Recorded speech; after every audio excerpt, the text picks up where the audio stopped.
Sahabat setia Glory yang dikasihi Tuhan, Shalom. Hari ini adalah Kamis 9 November 2023. Hari ini bersama dengan seluruh gereja kita merayakan pesta pemberkatan Gereja Basilik Lateran. Basilik Agung ini dibangun oleh Kaisar Konstantinus Agung, putra Santa Helena pada tahun 324. Dalam sejarah gereja, Basilik Lateran merupakan Basilik Agung pertama yang melambangkan kemerdekaan beragama sejak dikeluarkannya Edik Milano pada tahun 303 oleh Kaisar Konstantinus. Gereja Lateran diberkati oleh Paus Silvester yang pertama pada tahun 324. Gereja ini menjadi induk semua gereja dan sekarang disebut Gereja Santo Yohanes Lateran di Roma, Italia. Selain kita mengenang dan merayakan pesta pemberkatan Gereja Basilik Lateran, kita juga diajak untuk mensyukuri kebebasan, kemerdekaan, dan perdamaian yang dialami gereja. Perayaan pemberkatan Gereja Basilik Lateran yang kita rayakan hari ini mau mengungkapkan kesatuan kita dengan Bapa Suci sebagai pemimpin gereja. Hari ini kita akan bersama-sama merenungkan firman Tuhan yang diambil dari Injil Yohanes 2 ayat 13 sampai dengan 22. Mari kita siapkan hati kita. Haleluya, haleluya, haleluya. Tempat ini telah kupilih dan kukuduskan, supaya namaku tinggal di sana sepanjang masa. Haleluya, haleluya, haleluya. Tuhan bersamamu dan bersama rohmu. Inilah Injil suci menurut Yohanes, dimuliakanlah Tuhan.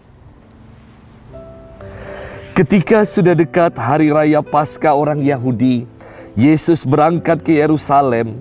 Dalam bait suci didapatinya pedagang-pedagang lembu, kambing-kambing dan merpati, dan penukar-penukar uang duduk di situ.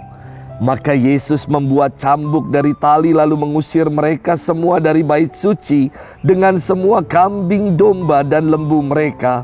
Uang para penukar dihamburkannya ke tanah dan meja-meja mereka dibalikannya.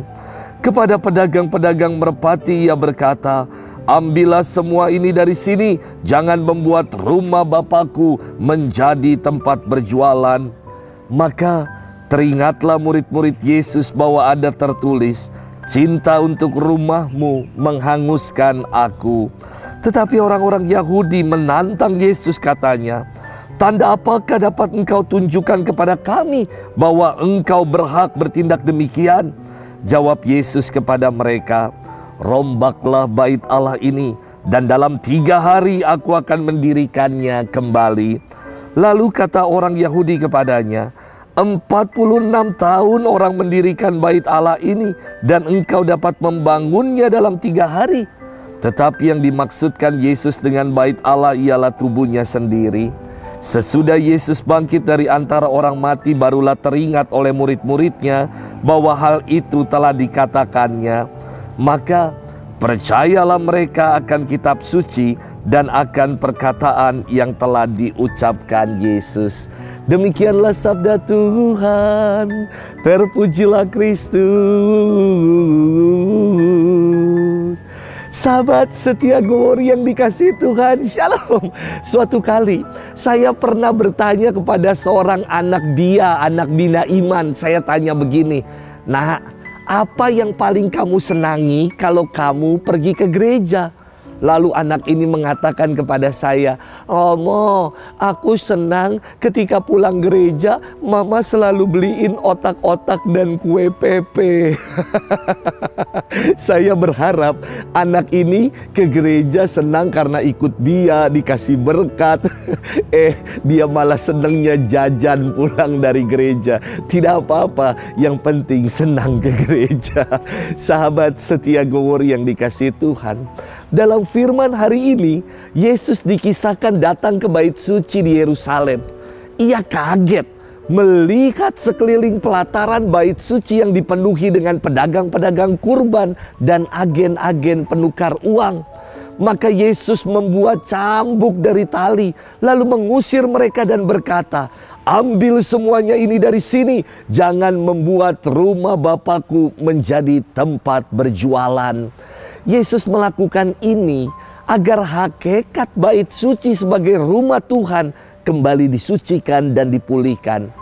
Pencemaran bait suci terjadi karena banyak sekali oknum yang menjadikan bait suci sebagai pasar, tempat untuk memperoleh keuntungan diri dan tempat untuk mencari keuntungan pribadi. Bait suci bukanlah tempat untuk memperkaya diri, bukan juga tempat untuk mencari nafkah. Bait suci melainkan tempat agar orang mengalami dan mempersembahkan dirinya bagi dan untuk Tuhan. Sahabat setia Gowori yang dikasihi Tuhan, ketika orang banyak menentang tindakan Yesus dan berkata, "Tanda apakah yang dapat engkau tunjukkan kepada kami bahwa engkau berhak bertindak demikian?" Dan Yesus memberikan jawaban, "Rombaklah bait Allah ini, dan dalam 3 hari aku akan mendirikannya kembali." Bagi mereka yang berpikir secara pragmatis, jawaban Yesus ini tidak masuk akal. Sebab orang Yahudi membutuhkan waktu untuk membangun bait suci selama 46 tahun. Namun yang Yesus maksud dengan bait suci adalah dirinya sendiri yang dikorbankan dan bangkit pada hari ketiga. Pertanyaan untuk kita renungkan. Gereja itu adalah persekutuan umat Allah. Gereja adalah perhimpunan kebersamaan kita sebagai umat Allah. Gereja adalah kita dan bukan sekedar bangunan fisik. Maka apa yang menjadi andil kita dalam menyucikan gereja sebagai persekutuan atau paguyuban umat? Apakah kita telah turut andil dalam kegiatan-kegiatan menggereja di lingkungan dan di dalam masyarakat? Semoga itulah yang kita buat dan kita lakukan. Selamat bermenung dan Tuhan memberkati kita selalu. Dalam nama Bapa dan Putra dan Roh Kudus. Amin.